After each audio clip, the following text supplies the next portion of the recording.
આજે અમે તમારી સમક્ષ એક પ્રયોગ રજૂ કરશું જેનું લીધું છે અદહનશીલ અને દહનશીલ. આપણે આ બધી વસ્તુને સળગાવીને જોઈશું કે પદાર્થ સળગશે તો તે દહનશીલ હશે અને જો નહીં સળગે તે અદહનશીલ હશે.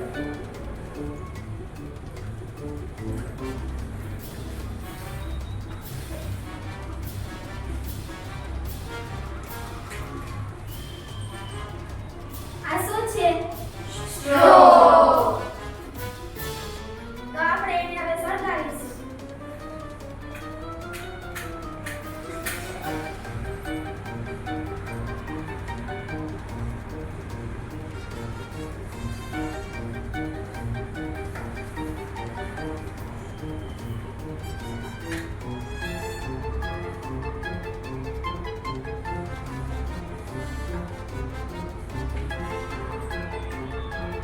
શું થયું આ? સળગી. તો આ કેવો પદાર્થ છે? દહનશીલ. મારા હાથમાં શું છે? ચીની. હવે આપણે આને સળગાવીશું.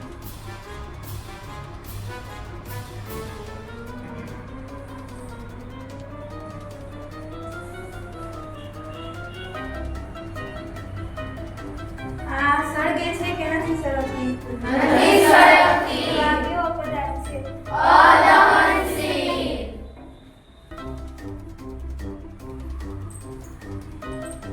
મારા હાથમાં શું છે? કોલસો. હવે આપણે જોઈશું કે સળગશે કે નહીં.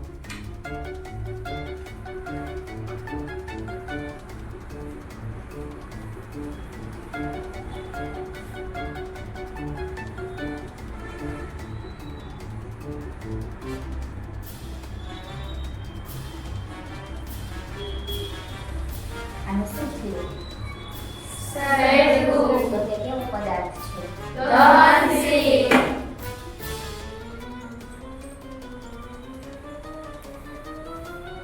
આ મારા હાથમાં શું છે? કાચ.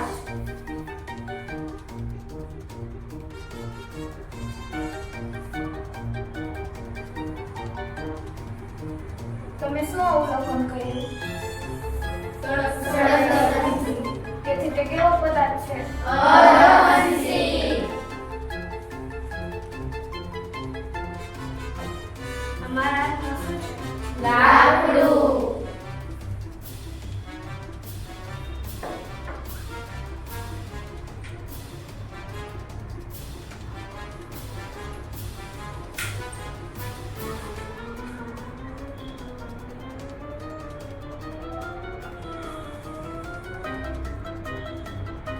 શું અવલોકન કર્યું? સળગવું. કેવો પદાર્થ છે? દહનશીલ. અમારા હાથમાં શું છે? કાગળ. તો હવે આપણે એને સળગાવીશું.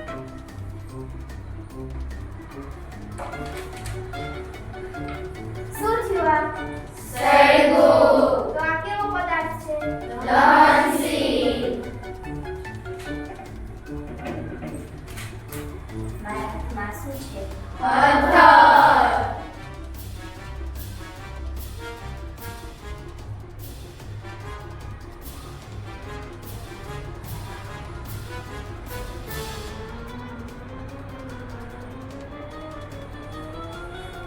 આનું શું થયું? સળગતો નથી. તો તે કેવો પદાર્થ છે? અદહનશીલ.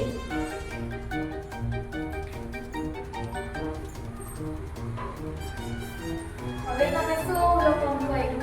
જે પદાર્થ સળગે છે તે દહનશીલ પદાર્થ છે અને જે પદાર્થ સળગતો નથી તે અદહનશીલ પદાર્થ છે.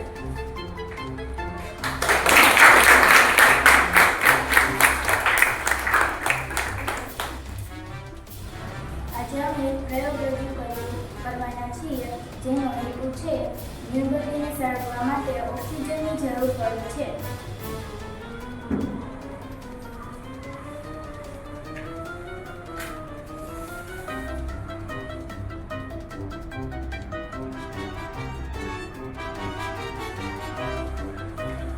અહીં બે લાકડાના ટુકડા અને એક ગ્લાસ છે જેને મીણબત્તીની ઉપર આપણે રાખી દઈશું.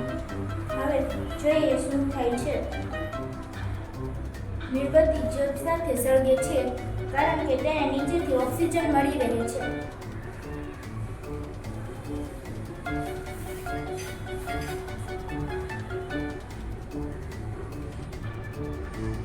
અહીં બે લાકડાના ટુકડા લઈ લેવાથી ઉપર ગ્લાસ કાપેલો હોવાથી તે એકદમ અસ્થિર સાથે ધુમાડો ઉત્પન્ન કરશે.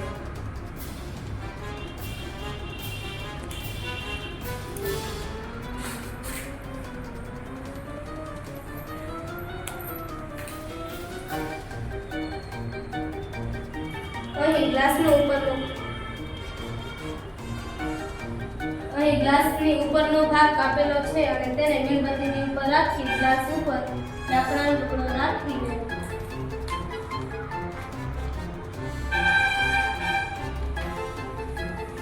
હવે આપણે જોયું કે મીણબત્તીને ઓક્સિજન કે હવા મળતી ન હોવાથી મીણબત્તી બુઝાઈ જાય છે.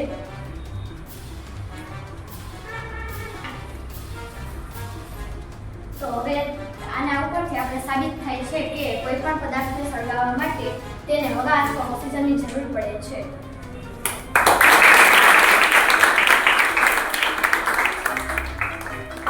આજે અમે તમારી સમક્ષ એક પ્રયોગ રજૂ કરવાના છીએ જેનો હેતુ છે કે પદાર્થ તેના તાપમાનના જ્વલન બિંદુ સુધી પહોંચી શકે છે કે નહીં. તો અહીં આપણે એક ખાલી ગ્લાસ લીધેલો છે.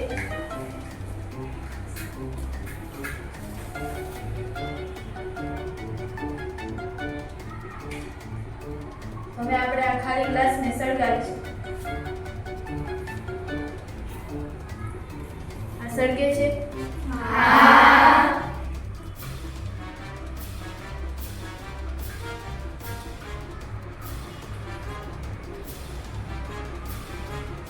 હવે આપણે આ કપમાં પાણી ભરેલું છે. હવે આપણે આને સળગાવીશું.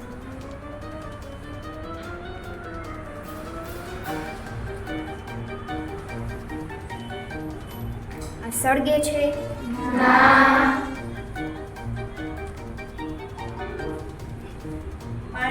પાણી ભરેલો ગ્લાસ સળગતો નથી કારણ કે તેનું તાપમાનનું જ્વલન બિંદુ તેના સુધી પહોંચી શકતું નથી.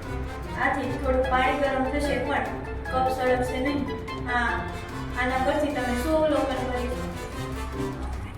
આના પરથી તમે અવલોકન કર્યું કે તાપમાનનું જ્વલન બિંદુ તેના પદાર્થ સુધી પહોંચવું જરૂરી છે તો જ પદાર્થ સળગશે.